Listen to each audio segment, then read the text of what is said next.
Bonjour à tous, merci de me rejoindre pour cette nouvelle vidéo sur le marché. Alors, on n'a pas de grands mouvements sur les marchés dont on parle le plus, le blé et le maïs. Par contre, il se passe des choses sur les autres marchés. Alors, je vais les brosser rapidement. L'eurodoll est toujours flat, sans mouvement, en congestion, autour d'un 0,5. Le pétrole est toujours coincé entre 54 et 58 $, il n'y a aucune évolution. Le blé a fait un nouveau plus haut après ce bazar de fin de semaine dernière et fait un nouveau plus haut. Donc ça supporte quand même plutôt un scénario haussier. N'empêche que vous voyez qu'aujourd'hui, on est en train de se battre juste au-dessus de la petite tendance haussière qu'on peut tracer. Et voilà, il faut qu'on se reprenne et qu'on reprenne la hausse pour continuer cette tendance. Vous avez le même scénario qui se produit en maïs. Hein, le marché suit, on est sur le support.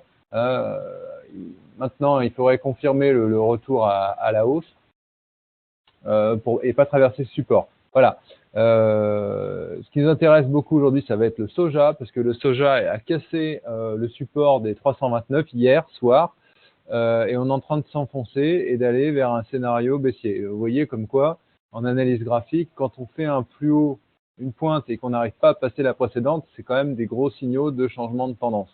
Donc là, on change de tendance, on passe à un niveau important, et je pense qu'on retourne maintenant graphiquement sur la fourchette 300-330. Voilà.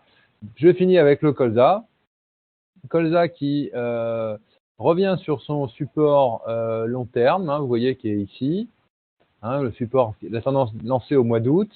Il a bien rebondi dessus la dernière fois. Il a manqué, il n'a pas réussi à faire un nouveau plus haut la dernière fois. Donc ça, c'est un point extrêmement important. Et notamment, ce qui va être majeur dans les jours qui viennent, si le marché ne remonte pas vite, ça va être le franchissement des 410. Si on passe ça, ça va sentir fortement la baisse en colza. Donc, attention s'il n'y a pas de retour à la hausse. Mon scénario s'est déjà produit en début d'année, hein, avec ces deux pointes-là, mais la situation m'inquiète un peu en colza. Voilà, merci de m'avoir suivi et à très bientôt.